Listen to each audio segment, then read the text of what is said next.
Olá, eu sou o Glaucio Dias, diretor-geral do Ranking dos Políticos, e estou aqui no Teatro Folha, no antigo Teatro Folha, no Teatro UOL, aqui em São Paulo, para a transmissão da primeira edição do programa Arena do Ranking, o programa de TV do Ranking dos Políticos. O Ranking dos Políticos é uma organização, uma instituição que visa melhorar o Brasil por meio da melhoria do Congresso Nacional. Justamente com essa mensagem: quer melhorar o Brasil? Foca no Congresso Nacional, que muitas vezes é mais importante do que o próprio presidente da República. Nós criamos então esse programa justamente com o objetivo de levar ainda mais esta mensagem da importância do Congresso Nacional e fazer com que cada dia mais brasileiros utilizem o Ranking dos Políticos para acompanhar o Congresso Nacional, acompanhar cada senador, cada deputado federal e principalmente para utilizar o ranking como ferramenta de voto, para escolher, reelegendo os bons parlamentares e eliminando os maus parlamentares. Aqui comigo hoje está o Alexandre Ostrowiec, que foi o grande visionário que fundou o Ranking dos Políticos há 10 anos aproximadamente,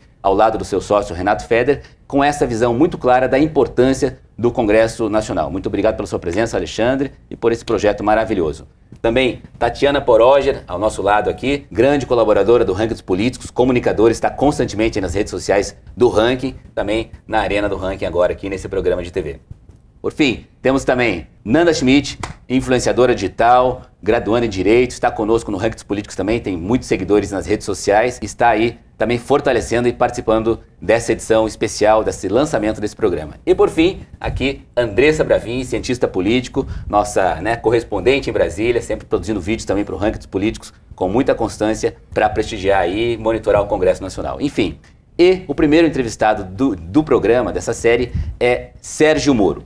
Sérgio Moro pode não ser mais candidato a presidente, como vem se aventando, e é a grande possibilidade, mas definitivamente é uma personalidade que entrou para a história do Brasil e assim ficará. Goste ou não goste de Sérgio Moro, esta é a realidade. Então trouxemos aqui o Sérgio Moro, uma grande honra recebê-lo aqui, ministro Sérgio Moro. Lembrando que já estendemos o convite também a outras personalidades, o ex-presidente Lula, o presidente Bolsonaro, aos pré-candidatos à presidência Simone Tebet, Ciro Gomes. E a ideia do programa, a ideia do Ranking dos Políticos, do Arena do Ranking, é justamente ampliar o debate. É uma visão muito clara de que não é possível construir um país sem um amplo debate, sem um amplo diálogo. Então, já começo com as perguntas aqui, nós vamos fazer em formato de arena, ministro. Vamos falar basicamente o seguinte: primeiramente sobre a parte da Lava Jato, a sua história nesse momento, depois da sua passagem como ministro de Estado, como membro de governo, e por fim o seu momento político atual, o que vislumbra aí na política nacional. Então, o primeiro ponto é o seguinte: a Lava Jato foi assassinada.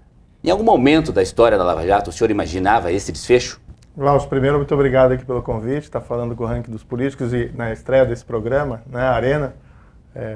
Imagino que vocês não são os leões, né? Então eu fico pensando que horas vão soltar os leões aqui. Mas enfim, muito obrigado, né? É um grande prazer estar aqui. Eu louvo essa atitude. A gente tem que realmente criticar e fazer ponderações e buscar melhorar a qualidade do debate político no Brasil. E é importante que a gente tenha organizações não governamentais, institutos, associações fazendo esse trabalho. Olha, durante a Operação Lava Jato, nós tínhamos um pouco uma visão do que poderia acontecer com base no que aconteceu na Itália. A Itália teve as mãos limpas, que foi uma operação contra a corrupção muito intensa, entre ali principalmente 92 e 94, e depois houve uma reação política muito forte. E, de fato, eu acabei até conhecendo alguns dos magistrados italianos, falei com eles, e se sentia aquele grau de desapontamento. A gente sabia que a mesma coisa poderia acontecer no Brasil. Qual que é a minha avaliação? Enquanto a Lava Jato estava bastante visível na televisão, nos jornais, com grande apoio da opinião pública, a gente teve a maior manifestação popular em 2016 em favor do combate à corrupção, também ali outras bandeiras, ela conseguiu resistir a qualquer reação do sistema político. Quando ela mais ou menos saiu de pauta, o sistema político começou a revidar. E o sistema político daí foi parte do STF, parte do Congresso e a própria presidência da República. E sem aí o apoio, né, ou pelo menos a resistência da opinião pública, aí ficou realmente muito difícil. Então era possível, a gente sabia que isso podia acontecer. Claro que a gente sempre tem a expectativa de que não acontecesse. Ministro, o senhor acredita que a Lava Jato cometeu excessos? Cometeu alguns erros que pudessem ter culminado nesse fim trágico que ela teve? Quais foram esses erros? Não, francamente, não vejo excesso nenhum. O que existe é muita fake news e mistificação sobre fatos na Operação Lava Jato. Quem foi processado, condenado, foi porque ou pagou o suborno ou recebeu o suborno. Aí inventam umas histórias, criminalização da política. Que criminalização da política? Quer dizer, é normal receber propina, suborno? Isso não é criminalização da política. Isso faz parte do Código Penal brasileiro há muito tempo e é assim no mundo inteiro. As pessoas, o que a gente viu é que a gente tinha uma tradição de impunidade e foi quebrada essa tradição. Então as pessoas começaram a ser presas. Um ex-presidente da Câmara, ou ex-presidente da República, deputados, senadores, donos de empreiteiras, né? E não foi só aqui no Brasil. A Lava Jato chegou na Odebrecht, né, que pagou propina aqui para muita gente no Brasil, mas depois disso até atravessou as fronteiras nacionais, né? Pagaram suborno aí para dezenas de países da América Latina e da África. Tanto assim, quando eu vou lá fora, viajo para fora, a Operação Lava Jato é reconhecida como uma das maiores operações de combate à corrupção no mundo, principalmente pelas repercussões internacionais. Claro que lá fora ela é mais conhecida como caso Odebrecht, né, por essa vertente específica. Então eu não vejo excesso nenhum. O que houve, na verdade, é uma tentativa de deslegitimar o combate à corrupção com base em falsas narrativas. Agora, se alguém conseguir demonstrar para mim, mostre um inocente que foi condenado pela Operação Lava Jato. O que houve, sim, uma reação política e jurídica muito forte para a gente voltar ao status quo da impunidade. Gostaria de saber se o senhor acredita que o Lula poderá ser condenado novamente. Olha, ele nunca foi inocentado. Então, apesar de toda a propaganda do PT, né, o Supremo não inocentou ele. O Supremo cometeu um baita erro judiciário, anular aquele processo. Nunca teve nenhuma perseguição contra o Lula, isso é uma fantasia. Você dizer que teve perseguição a alguém porque foram proferidas decisões contra ele, num processo é isso que acontece.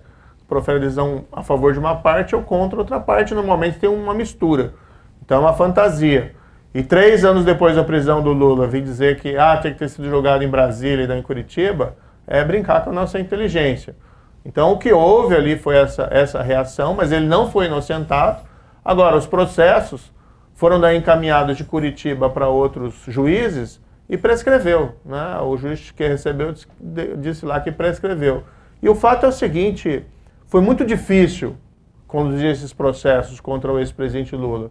Você vê o nível na época já era difícil, o nível da reação política, da baixaria, das mentiras, a tentativa de lamear o seu nome.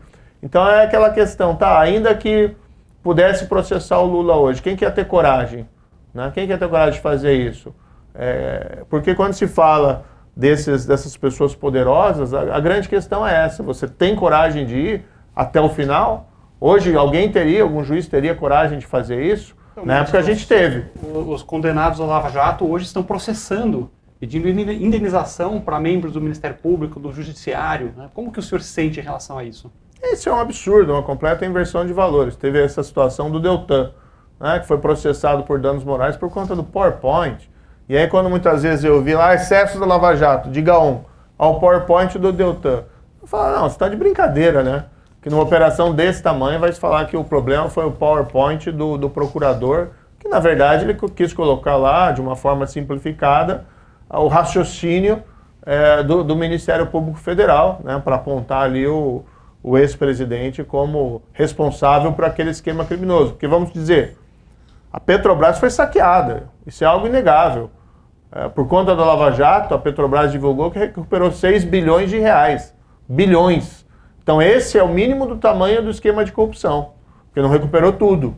Tecnicamente, o que o pessoal alega é que houve uma cooperação, talvez um pouco mais do que republicana, entre o Judiciário e o Ministério Público. Então a pergunta é a seguinte, se o Moro de 22 pudesse voltar atrás ao Moro 16, haveria alguma mudança na condução técnica do processo, alguma coisa que pudesse blindar mais a operação? Alexandre, essa é uma outra narrativa, né? Nunca teve nenhuma espécie de conluio, nunca teve nenhuma espécie de orientação do que fazer. O que pegaram aquelas mensagens hackeadas, a autenticidade dela nunca foi confirmada, e eu não vou ficar reconhecendo a autenticidade de mensagem que foi obtida de meio criminoso. Mas se você olhar com objetividade o conteúdo daquelas mensagens, não tem nada, prova não foi fraudada, prova não foi ocultada. Ninguém fala naquelas mensagens, vamos lá atrás do fulano X ou fazer isso ou aquilo. Não tem nada disso. O que existe, sim, é a grande narrativa que busca a impunidade da grande corrupção. Né? E quem são os culpados por isso? Isso que a gente tem que tomar cuidado. O culpado é o procurador que lutou contra a corrupção, o culpado é a Polícia Federal que lutou contra a corrupção, o culpado é o juiz que lutou contra a corrupção, ou o culpado são os bandidos, seus amigos, que reconstruíram a impunidade da grande corrupção no Brasil. Então, se houve excesso de alguém, esse excesso não está lá em quem lutou contra a corrupção, mas exatamente aqueles que até hoje ainda buscam a impunidade dessas pessoas poderosas que roubaram o Brasil. Esses são os verdadeiros culpados. Ministro, tem uma curiosidade aqui, é o seguinte, no dia em que o senhor decidiu liberar, publicar os áudios, acabar com o sigilo das gravações dos grampos telefônicos do Lula, e que havia lá aquela conversa que, na minha visão, foi um momento épico da história política brasileira, em que o Lula supostamente tramava ali com a Dilma uma blindagem, uma nomeação de ministro para se blindar de uma eventual operação, de uma eventual ação da operação sobre ele. A pergunta é de cunho pessoal. Como é que como foi o sentimento? O senhor rezou antes de fazer isso, de liberar? Conversou com a sua esposa, com a família? Como é que foi pessoalmente isso? Não, para mim foi uma decisão normal que seguia um curso do que a gente fazia no Lava Jato. A gente sempre dava publicidade a tudo. O segredo é a arma que os poderosos têm para esconder os seus malfeitos dos governados, dos representados. Por que tem tanta patifaria em governo, em Congresso? Não estou falando necessariamente aqui no Brasil. Como é que os políticos conseguem se proteger? Através do quê? Do segredo. Por isso que ter transparência, ter debate, ter discussão é algo fundamental para melhorar a política. O que a gente fazia na Lava Jato? Eu não vou ficar segurando prova ou segredo sombrio de gente que fez coisa errada. Desculpe, mas reformulando. Não deu nem um friozinho da barriga, então, soltar um áudio do Lula com a Dilma no Jornal Nacional? A gente saberia que... Não, eu não soltei nada. Peraí. Eu não tinha esse relacionamento, eu não passava provas ou coisas para jornalistas. Viabilizou o caminho, né? O que eu fazia? Eu pegava o processo, levantava o sigilo. O processo era eletrônico, todo mundo tinha acesso, não só jornalista, mas a população comum. Isso é empoderar as pessoas.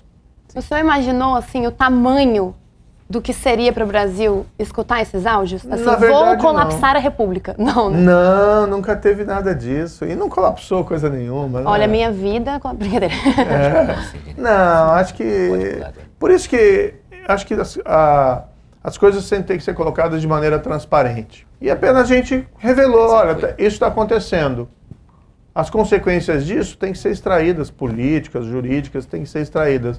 Mas isso que está acontecendo. Então a gente foi, vamos dizer assim, verdadeiro com a população brasileira. Esse foi talvez o momento mais tenso, assim, para o senhor na Lava Jato? Teve outro momento que... Aquele que apertou mesmo, assim, você falou, tomar um remedinho para me acalmar, que é humano, né, de todos nós. Qual foi aquele momento de tensão e como que você lidou com isso? Olha, eu vou dizer, noite de sono, sabe? Nesse dia do áudio, eu liberei o áudio, daí resolvi ir para casa mais cedo. Né? Normalmente eu trabalho até tarde na notícia, mas aquele dia eu resolvi ir mais cedo para casa.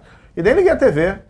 Eu peguei o meu filho, né? Meu filho na época tinha 11 anos, e fui jogar basquete com ele no clube, porque eu me sentia meio devedor, né? Um pai um pouco ausente. Peguei ele, fui jogar basquete no clube, a gente ficou lá. Eu não imaginava que ia ter tanta repercussão, para ser bastante franco com você. Eu acho que teve vários momentos de tensão na Operação Lava Jato, mas para mim, como juiz, eu já estava como juiz desde 2002 só em vara criminal e tinha visto vários desses casos de corrupção virarem pó por conta do nosso sistema político que promove a impunidade. Ter visto os casos irem adiante, as pessoas serem responsabilizadas, não porque é rica, não é porque é poderoso, né? Não é justiça de classe aqui, não tem nada a ver, mas porque fizeram coisa errada e tem que pagar, é accountability.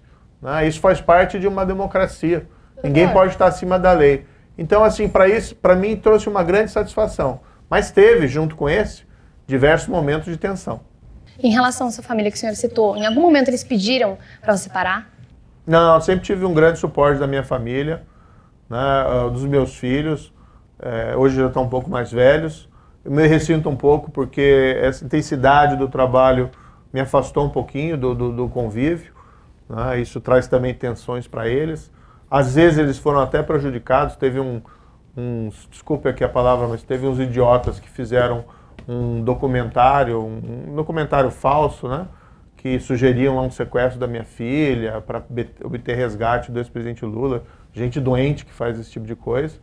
Então são coisas assim que muito ruins. Agora, eu tive um grande suporte também da minha esposa, né? A Rosângela Moro. Ela é advogada, ela tem a vida profissional dela própria, atua principalmente em causas aí com pessoas com doenças raras, pessoas com deficiência, associações respectivas. E ela também teve que ajustar a carreira dela, né, adaptar. Mas a gente via que a gente estava fazendo algo que a gente acreditava que era o certo.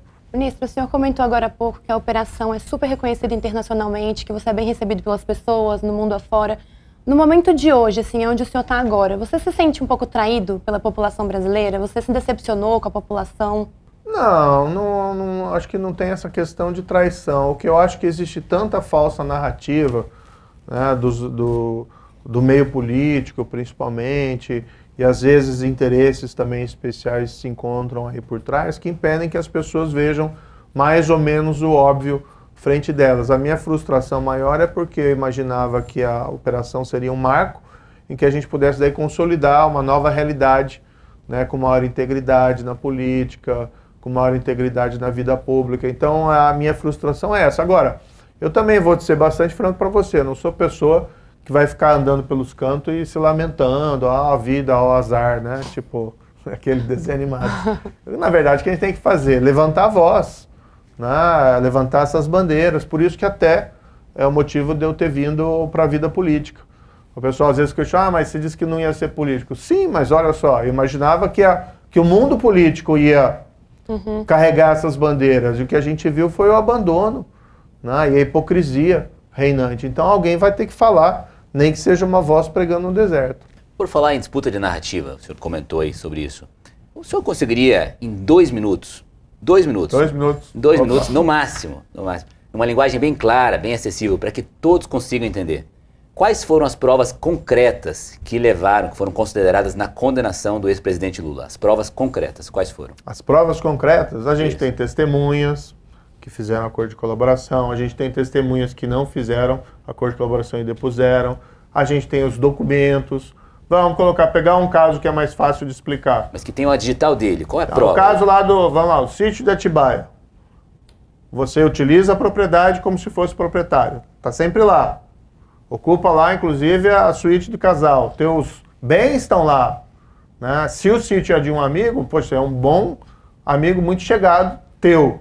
E aí o que você tem?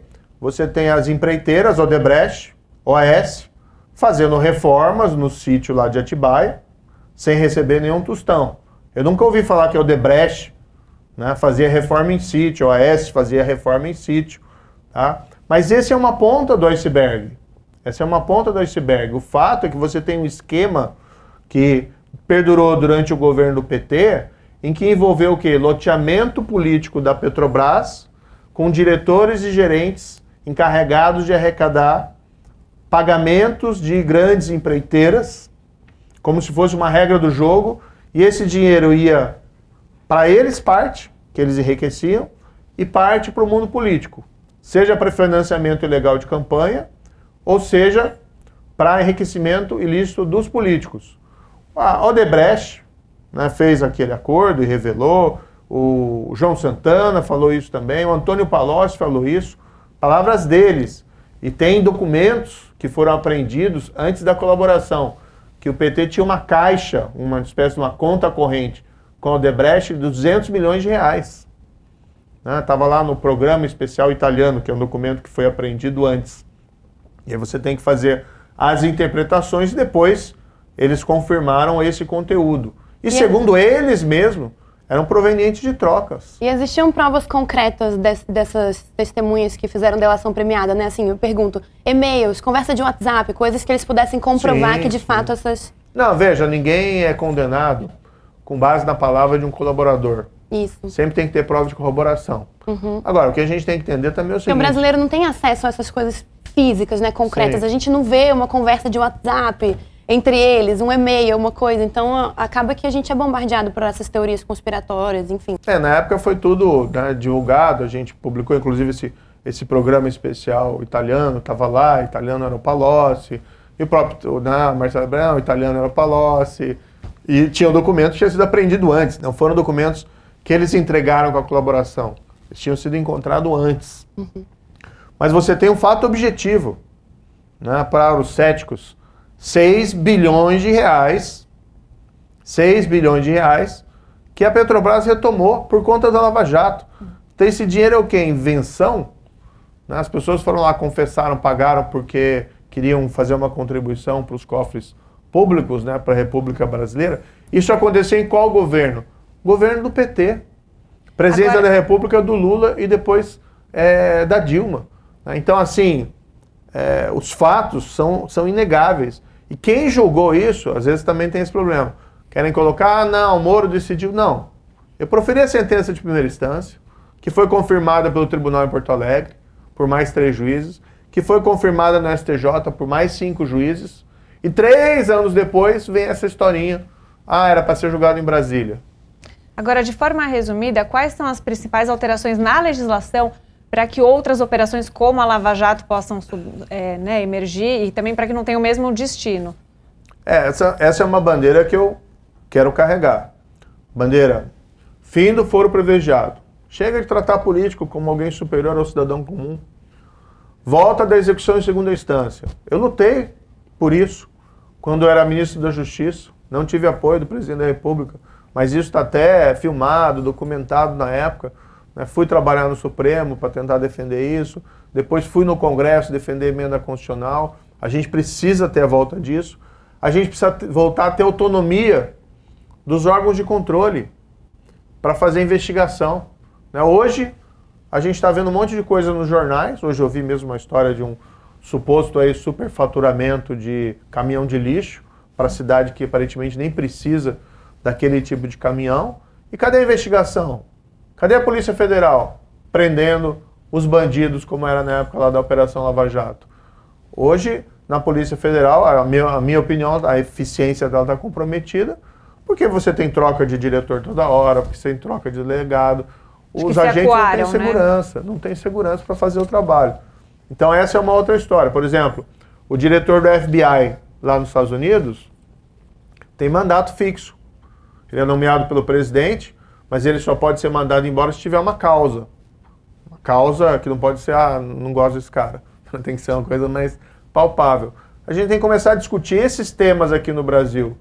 Como é que a gente retoma?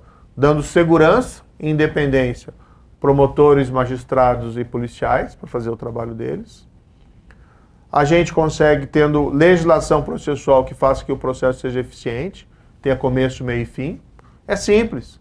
E a gente tem que parar com essa história, porque essa é uma anomalia de tribunal superior, com todo respeito ao Supremo, de ficar anulando coisa por motivo formal. Criando regra nova e anulando para trás. Ministro, passando aqui para a sua passagem pelo governo Bolsonaro, entrando nesse campo, nesse assunto, como é que era o seu dia a dia com o Bolsonaro? De despacho mesmo? Falavam pelo WhatsApp o tempo todo? Ou reunião diária? O senhor ia na casa dele? Como é que era o trato diário? Relacionamento normal, A gente trocava, evidentemente, mensagens, comunicação mais rápida. Aí eu ia no Planalto ocasionalmente, às vezes uma vez por semana, às vezes mais de uma vez por semana, dependendo da demanda do momento. Mas eu tinha minha agenda. Qual que era a minha agenda dentro ali do Ministério da Justiça? Por que eu aceitei? Primeiro, consolidar os avanços no combate à corrupção. Pauta número 1. Depois, combate ao crime organizado. Pauta 2. Combate ao crime violento. Pauta 3. O Ministério da Justiça tem muitas outras coisas e a gente também deu atenção. Mas se a gente não tem foco naquilo que é mais importante, você não vai a lugar nenhum.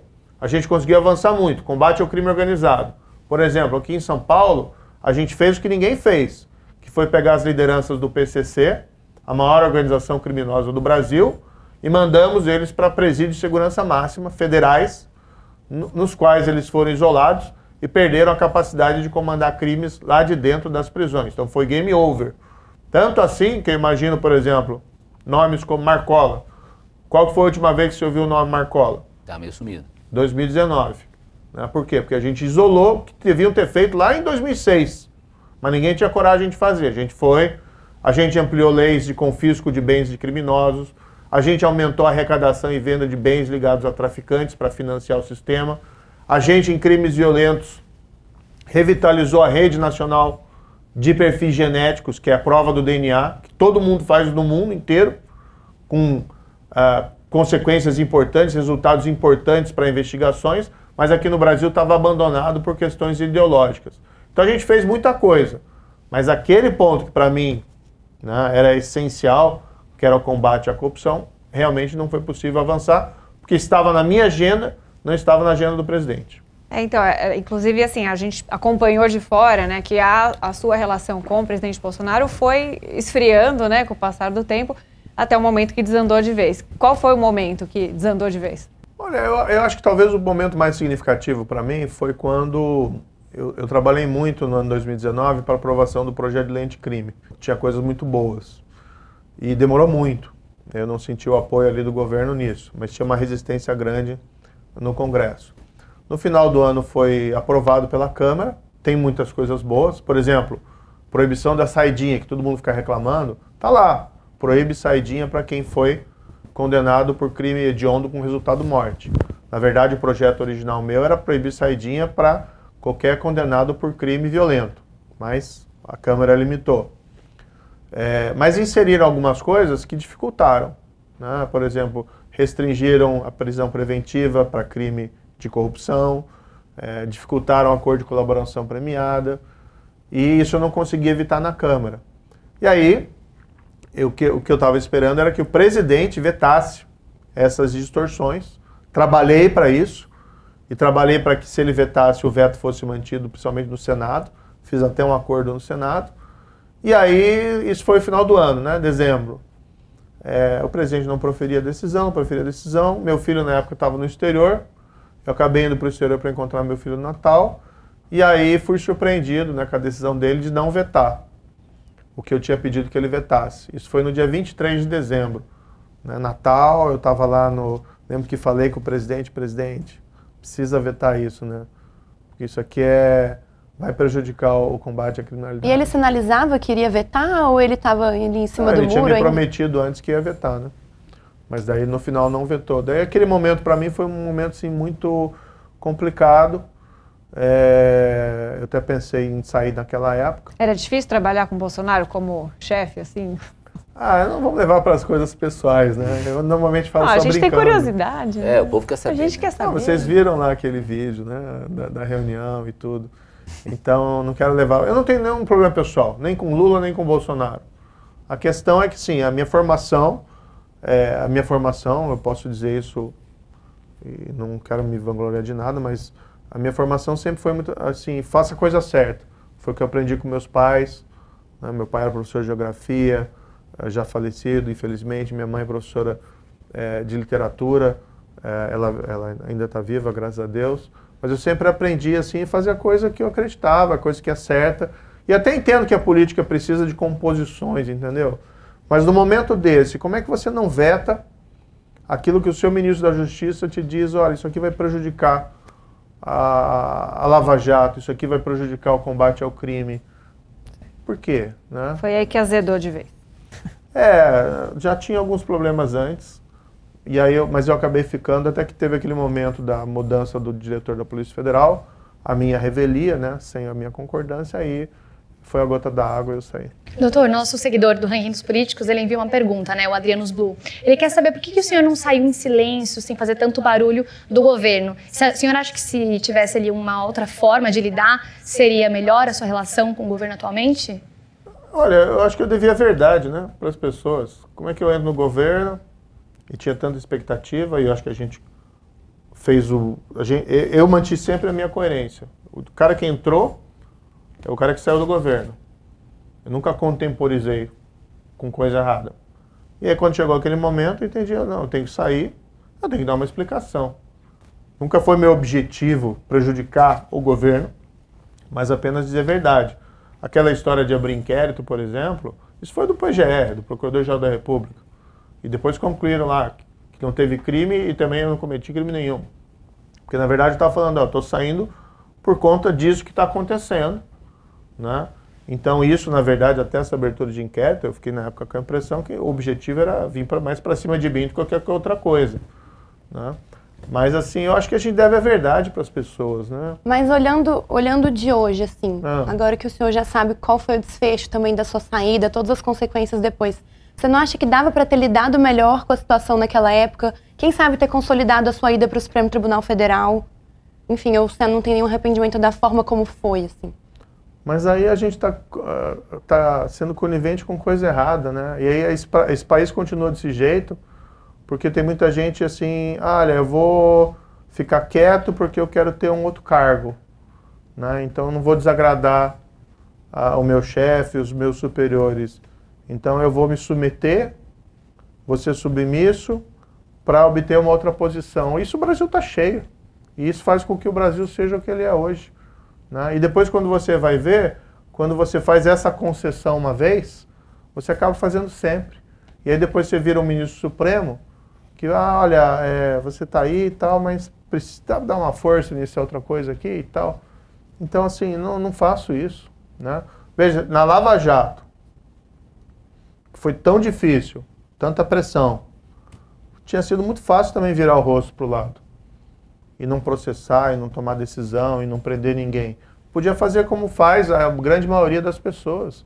Por que você vai se incomodar com isso? Na sua régua moral, o governo atual, no que tange o combate à corrupção, ele é melhor, ele é pior ou igual ao governo do PT?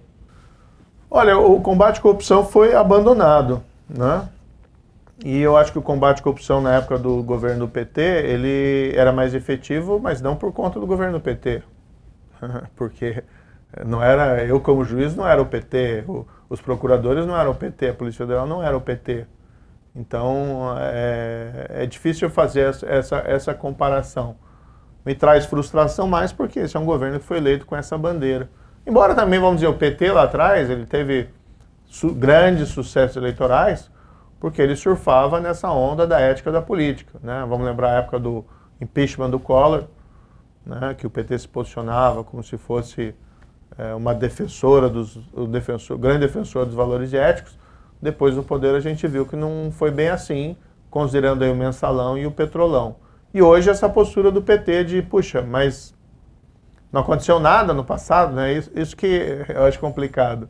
Como é que você vai prometer um futuro diferente se você não reconhece os erros do passado? Isso vai te perseguindo.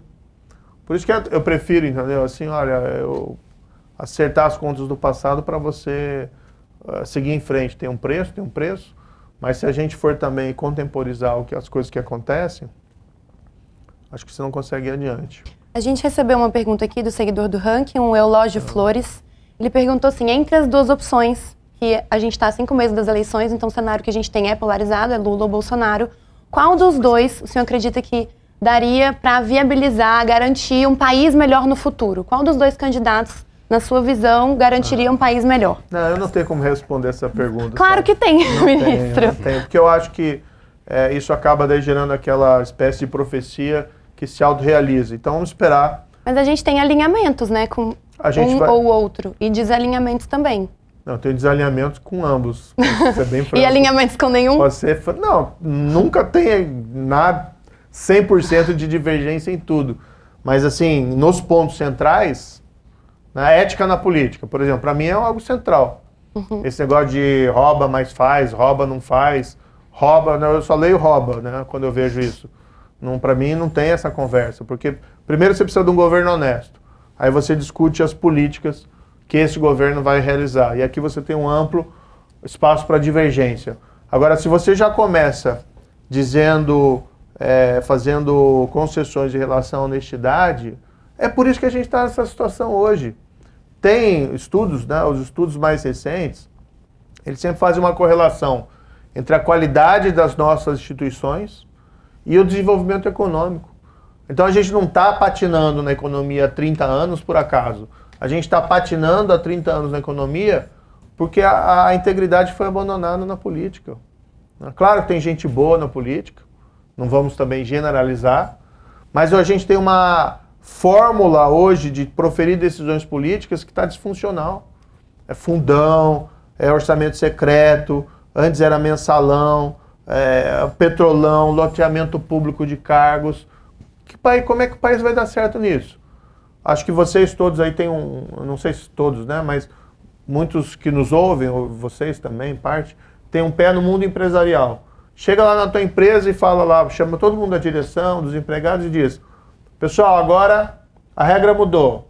Rasguem o código de ética da empresa, agora cada um por si é um vale tudo. Pode pegar dinheiro do caixa da empresa, pode ir lá nas transações comerciais que você fizer com o seu cliente ou com o fornecedor, você pode cobrar um suborninho ali para você e tá tudo tranquilo, vai ser assim, agora diante da empresa. Essas são as novas regras. A empresa vai quebrar. O Brasil só não quebra, tá? O Brasil só não quebra porque a economia, né, e a população consegue, apesar de tudo, avançar.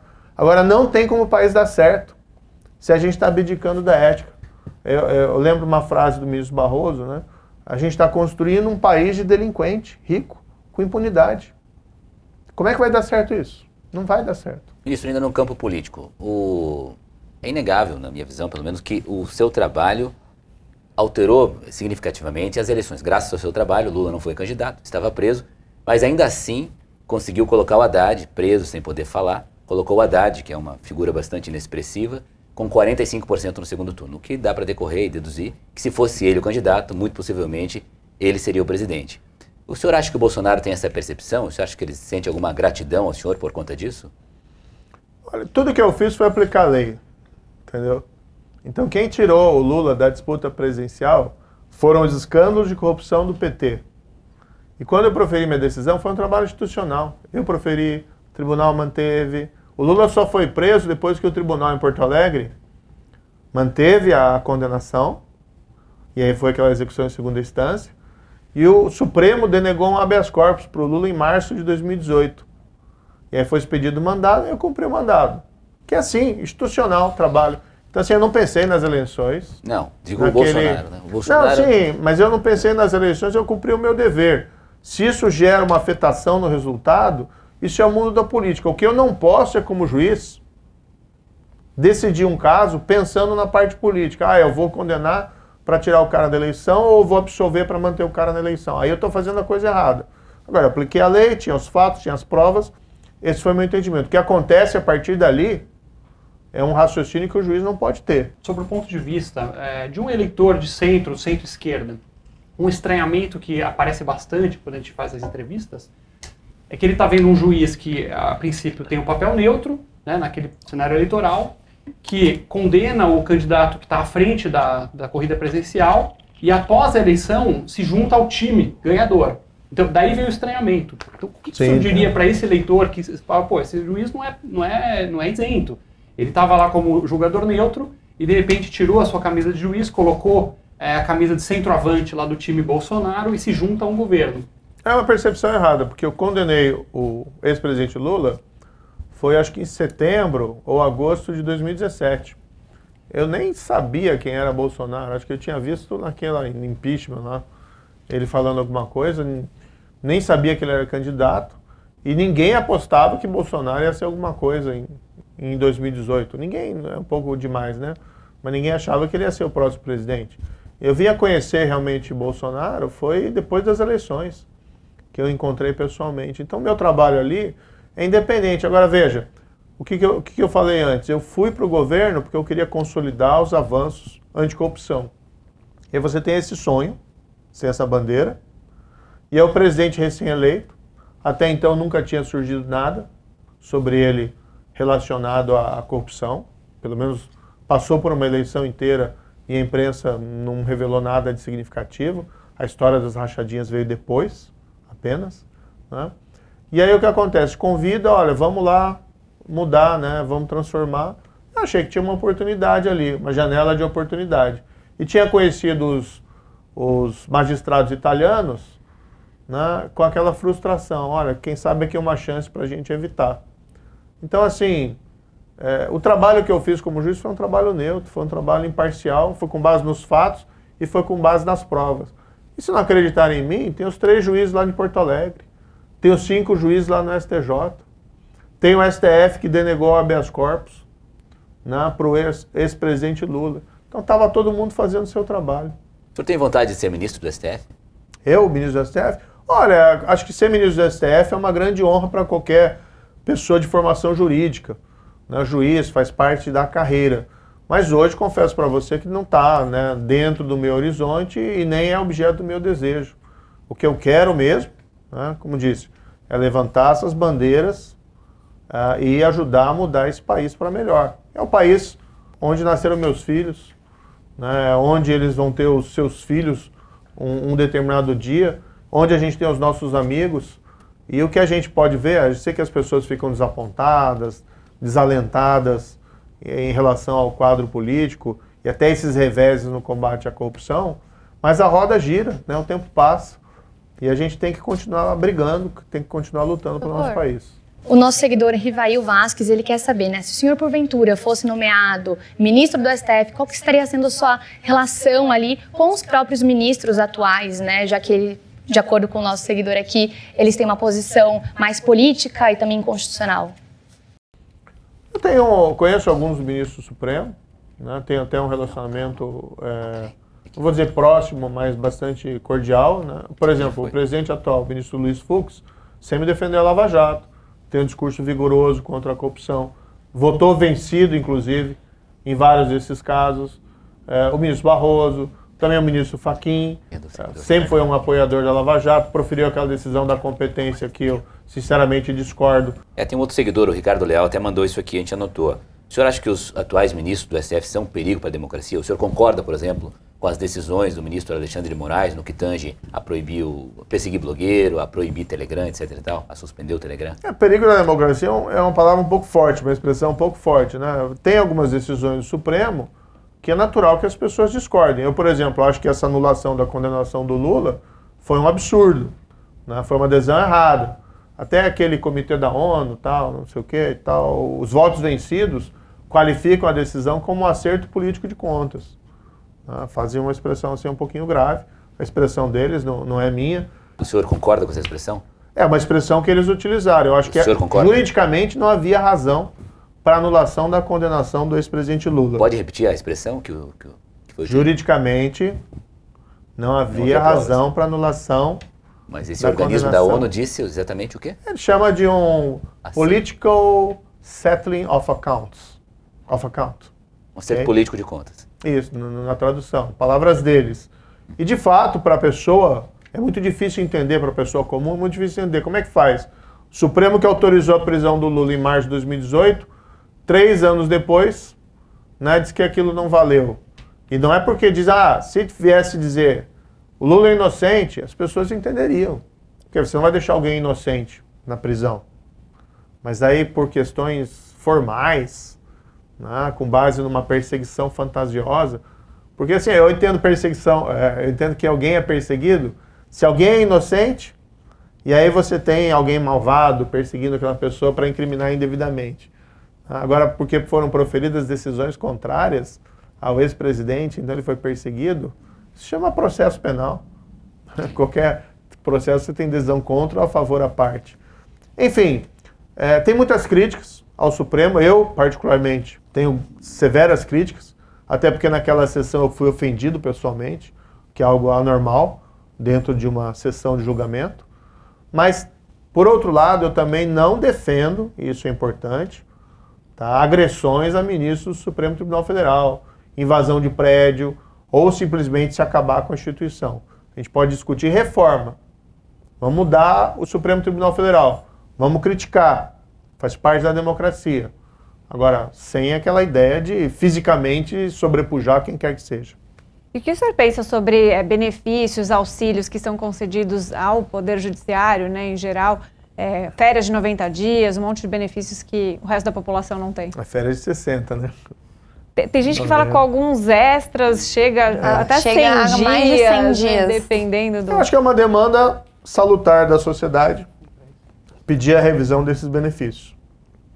Então tem que se questionar por que precisa isso e o que justifica eventuais desses benefícios diferentes do que tem o resto da população. Agora, o mais odioso benefício que existe não é só para a magistratura.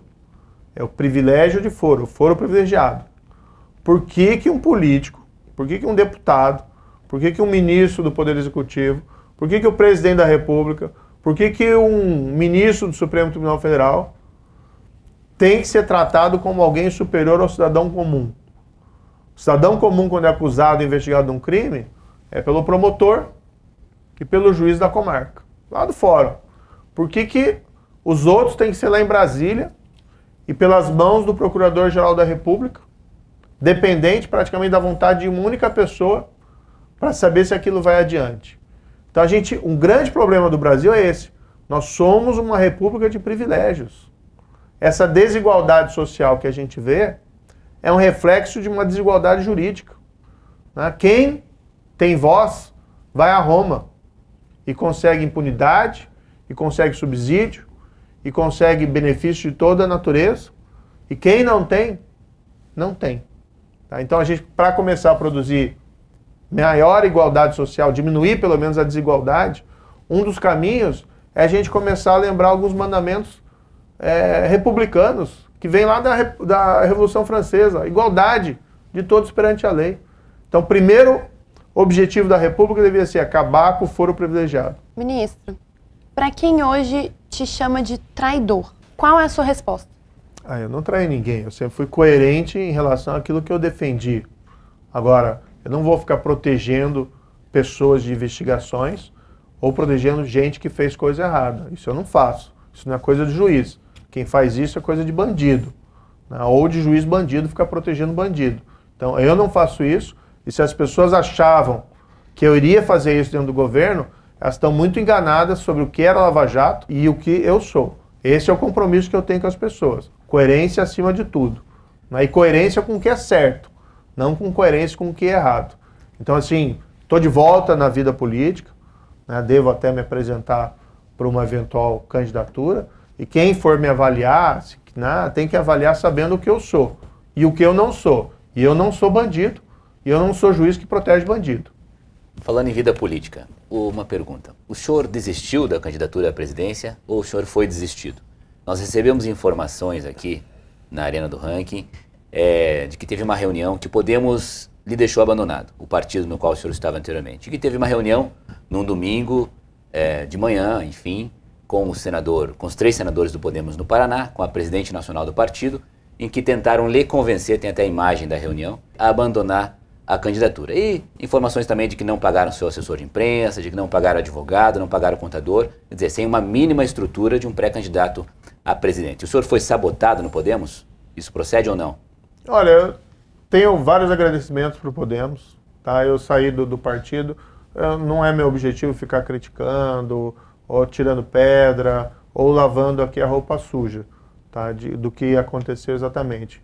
Naquela semana, né, a gente fez uma avaliação objetiva acerca das possibilidades de continuar com a candidatura presidencial dentro do Podemos, e as oportunidades estavam muito limitadas. E surgiu uma abertura no União Brasil para ir à União Brasil e colaborar com a construção dessa terceira via, eventualmente assumindo até a posição de cabeça de chapa. Então, quando o senhor foi para aquela reunião no domingo com os senadores do Podemos, você já tinha esse convite do União Brasil? Qual que foi o desfecho? Isso surgiu depois. Qual foi o desfecho dessa reunião, então? O que aconteceu nessa reunião? Quando o senhor saiu de lá, o senhor já saiu para entrar em contato com o pessoal do União Brasil? O senhor já saiu de lá para falar com o Bivar? Qual que foi o desfecho? Não, assim, porque eu vi a foto e assim, eu queria saber realmente qual que foi o contexto daquilo ali. Não, não é uma reunião que muda tudo. É uma série de fatos que vinham se acumulando.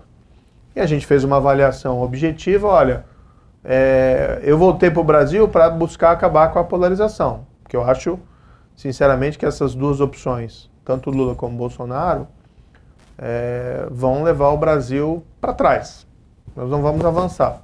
A gente pode fazer os comparativos, cada um tem as suas preferências, mas o ideal para o país é a gente ter um terceiro nome. Eu, dentro do Podemos, estava ali em terceiro lugar nas pesquisas, mas estava faltando estrutura. Tempo de TV, o partido menor. O que a gente entendia que haveria a possibilidade se tivesse uma coligação com um partido maior. Ocorre que o Podemos também estava alijado dessas negociações da terceira via, né?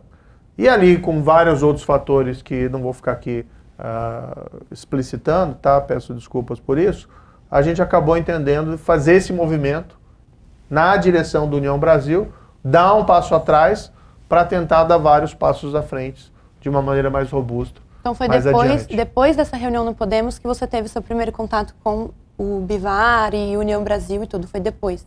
Sim, no fundo a gente a gente tem contato com muita gente desde que eu voltei na arena política. Já tinha o convite, assim, já tinha esse... Não, isso foi desenvolvido aquela semana. Doutor, em relação ao seu colega, né, o Dallagnol, qual que é a opinião dele sobre o seu abandono do partido? O senhor conversou com ele previamente sobre essa decisão ou não? Não, ele compreende a decisão, falei com ele, inclusive, expliquei para ele os motivos, tal, etc. Né? Então é normal, ele preferiu ficar no Podemos, a candidatura dele é de natureza diferente, né, do que uma candidatura presidencial, não tem as mesmas dificuldades, e ele é um grande homem público, né? Eu acho que ele tem todo, ele tem todo o direito de seguir essa carreira política, e eu tenho certeza que ele está muito acima aí da... Vocês ainda têm contato? Sim, não tem nenhum rompimento com o Deltan, né? O Deltan... eu nunca tive aquela amizade, ao contrário do que dizem, mas é um profissional que eu respeito bastante. E hoje está no mundo da política também, levantando aquelas mesmas causas com aquela mesma coerência. As pessoas até questionam, mas o Deltan também falou que não ia para a política. Não, mas peraí. O Deltan, na minha opinião, está sendo perseguido dentro do Ministério Público Federal. Né? Aí ele optou por ir para a política para continuar colocando essas bandeiras, para não perder a voz e a oportunidade. Agora uma pergunta aqui de um seguidor nosso, Dila Mali. Por que o senhor mudou o seu domicílio eleitoral do Paraná para São Paulo? Por que concorrer a algum cargo por aqui e não por lá?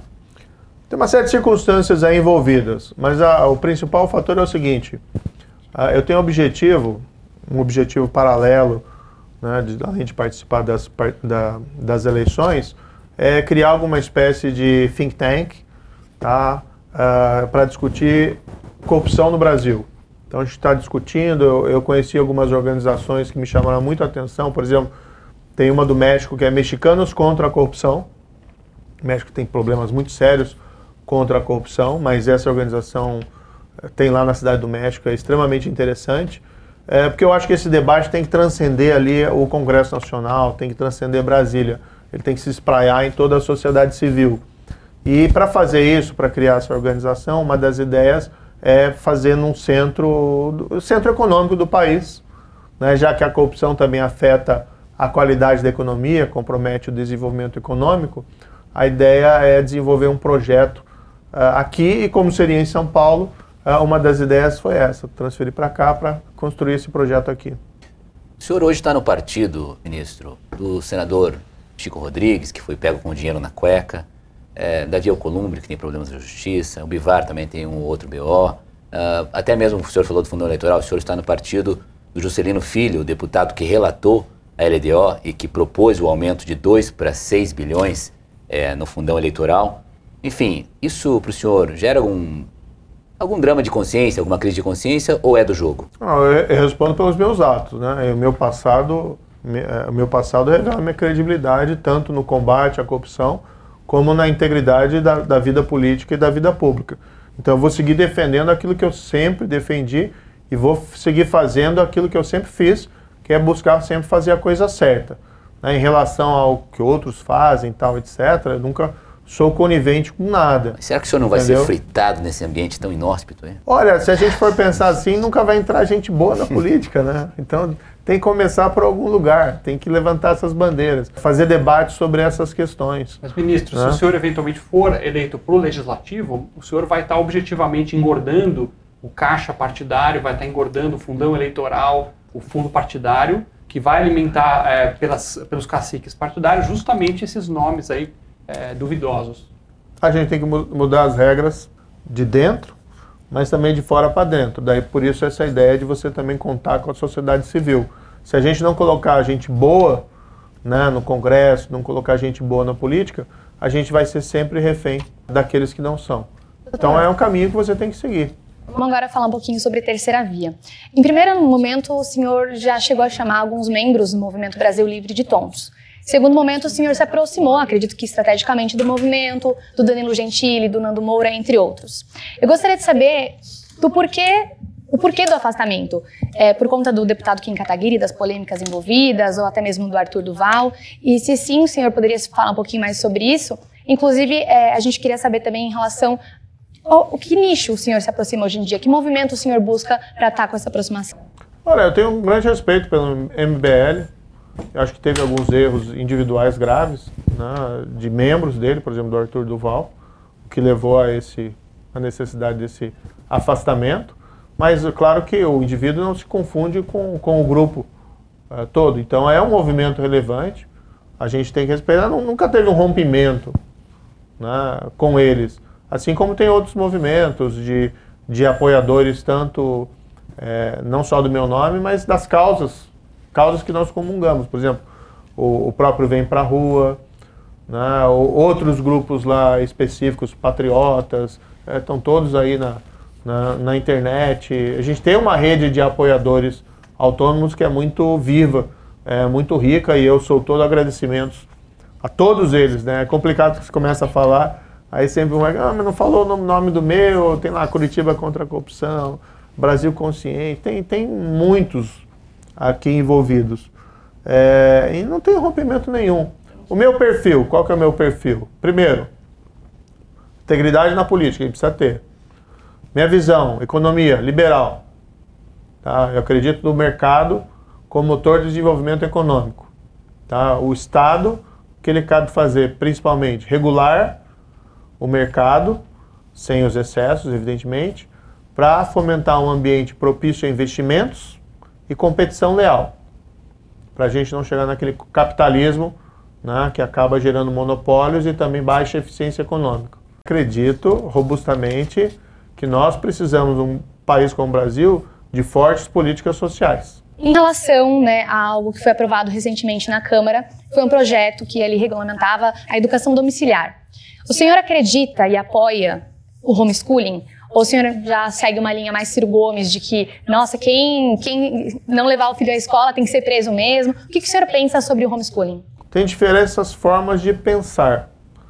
Então, a questão do homeschooling tem que ter uma avaliação, se for permitir essa prática, tem que ter uma avaliação criteriosa sobre a qualidade, para não privar, né, crianças e adolescentes de um ensino de qualidade na rede escolar, seja pública ou seja nela privada. Ela já não tem, né, qualidade. Isso não, a gente não pode generalizar, né? Eu sou filho de professores, eu estudei em escola pública. Quando eu estudei na escola pública, saí até de uma escola privada, fui para uma escola pública, a qualidade era praticamente igual, o mesmo nível. Mas isso foi lá em muito tempo atrás. O pessoal diz, não, houve uma deterioração. Mas no fundo, o que eu acho? Os temas reais que nós precisamos discutir é uma melhoria geral da escola pública, da qualidade da nossa escola pública, também das escolas privadas. E tem problemas prementes. Por exemplo, é um assombro que nós tivemos uma pandemia, que as escolas ficaram 2 anos funcionando mais ou menos, né, que muitos alunos foram privados de conteúdos, porque a escola não tinha condições de fornecê-los via internet, ou o aluno não tinha condições de obtê-lo via internet, e que ninguém esteja falando disso. Cadê o plano de recuperação?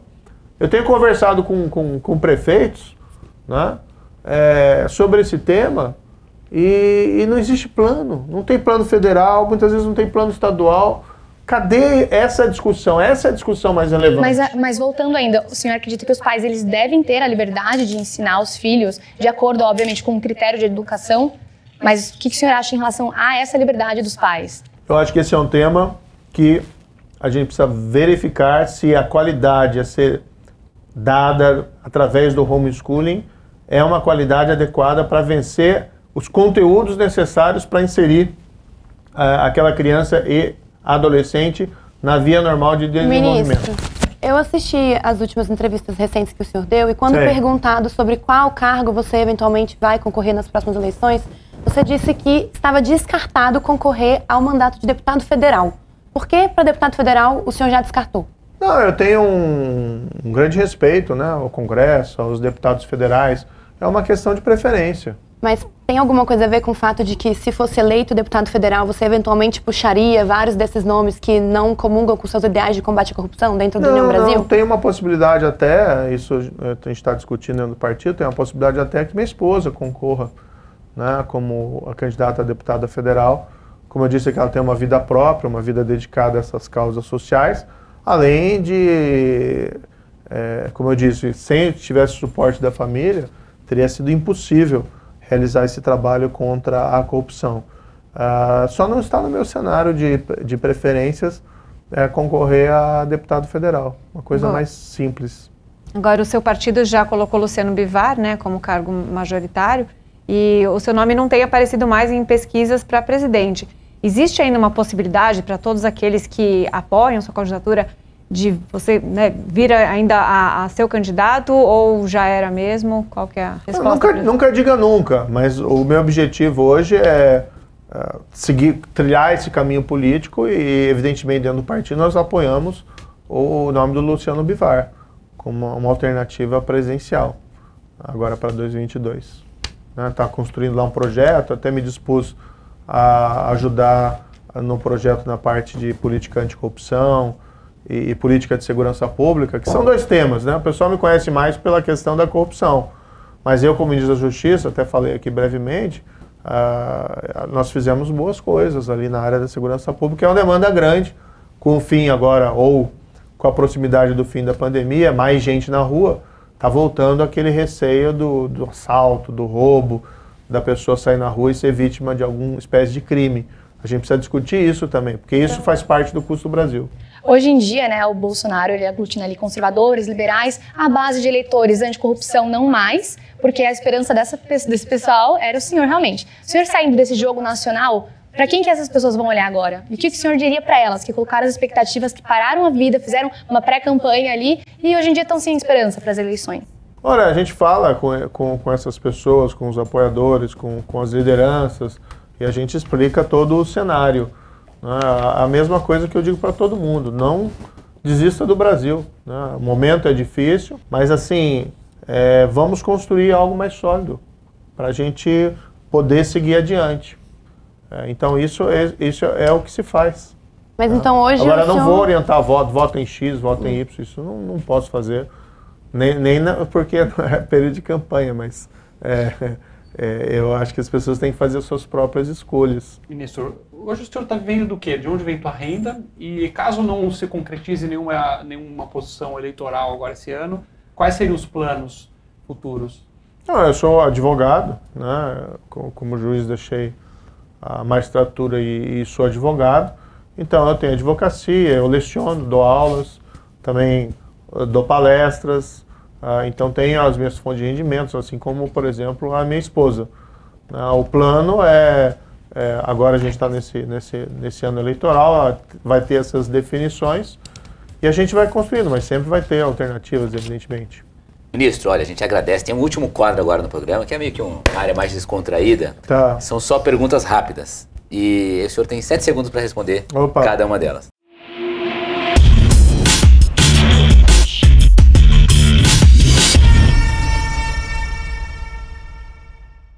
Quando acabar o tempo, o senhor vai levar uma cornetada. Mas então tem que fazer perguntas ou corneta? Perguntas objetivas, sim ou não. Passou dos 7 segundos, aí. 7 segundos o senhor vai ter, hein? Peraí, deixa eu tomar uma unidade. Toma uma aguinha. Vou tomar uma aguinha. E fica tranquilo que não vai doer nada. Resposta ou corneta? Tá bom. Número 1. O STF é corrupto, sim ou não? Não pode ser afirmado dessa maneira. O Lula é ladrão, sim ou não? O Lula? Olha, eu vou levar o cinetinho. Estou contando aqui. Eu levo o cinetinho ou o processo? Em algum momento, por algum segundo... Não, peraí, eu levo a cinetinha ou o processo por dano moral? Você tem 7 segundos para responder, fica ao seu critério. Acho que ele preferiu a corneta. Preferiu a corneta, ele preferiu a corneta. Em algum momento, por algum segundo, já se arrependeu de largar a toga? Não. Bolsonaro já te pediu alguma coisa escusa?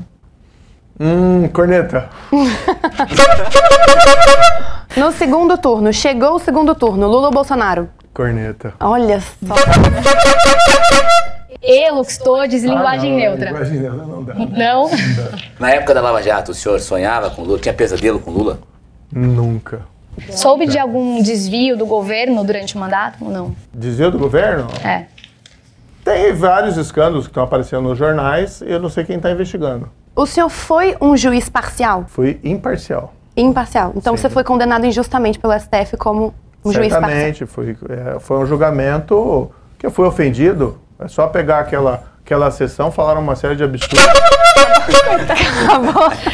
Você acha que falou demais com o Deltan no Telegram? Não, Descriminalizar as drogas, sim ou não? não, Legalizar o aborto, sim ou não? não. Armas, a favor ou contra? Aqui não tem um meio termo, não tem como... Pessoas com metralhadora na rua? Não. Pessoas com armas em casa? Sim. Não é tão simples assim. Um dia herói, no outro vilão. Como é isso? Isso dói na alma? Eu sei o que eu fiz e eu sei que fiz a coisa certa. Então eu fico com a consciência tranquila. Apesar das distorções, das narrativas, a gente circula por aí e vê as pessoas o apreço que elas têm. Então não tenho preocupação com isso. Tá bom, ministro, olha, a gente agradece muito pela sua presença. Passo a palavra ao senhor, então, para que faça suas considerações finais, para que deixe aí a sua mensagem. Com corneta ou sem corneta? Sem corneta. Eu vou aposentar a corneta aqui, o senhor está de parabéns. Tá bom. Olha, muito obrigado mais uma vez, né, pelo convite. Eu acho que esse debate é sempre saudável, é bacana a gente poder conversar. E o mais importante, acho que tem que dizer para o nosso espectador, tem que avaliar o que vai ser essas eleições. O debate, as ideias, está muito ruim. Né? Um candidato que diz que só pode discutir política econômica depois das eleições. O outro que não fala coisa com coisa. Então a gente precisa discutir primeiro as ideias, os projetos. E depois a gente tem que discutir as pessoas. Quem são as pessoas que vocalizam aquelas afirmações? Porque você tem que ver se tem coerência na história e na credibilidade dessas pessoas. Se a gente começar a fazer isso, a gente começa a construir, na minha opinião, um Brasil melhor. A grande vantagem do Brasil é que, apesar de todos os erros dos governos, não só desse, mas também dos passados, o Brasil é muito forte. A economia é muito forte. O Brasil é muito grande, potencialidades enormes, população maravilhosa, só que a gente tem que parar de insistir em cometer erros nas nossas escolhas. Porque o futuro não é construído com base no erro, mas sim com base nos acertos. Muito obrigado pela sua presença aqui conosco no Arena do Ranking. Agradeço a todos aqui na nossa bancada de entrevistadores, a nossa equipe de produção que esteve conosco aí trabalhando duramente, ao Teatro UOL, enfim, todos que contribuíram para essa produção. Muito obrigado e vamos em frente. Obrigado. Uhul! Yay!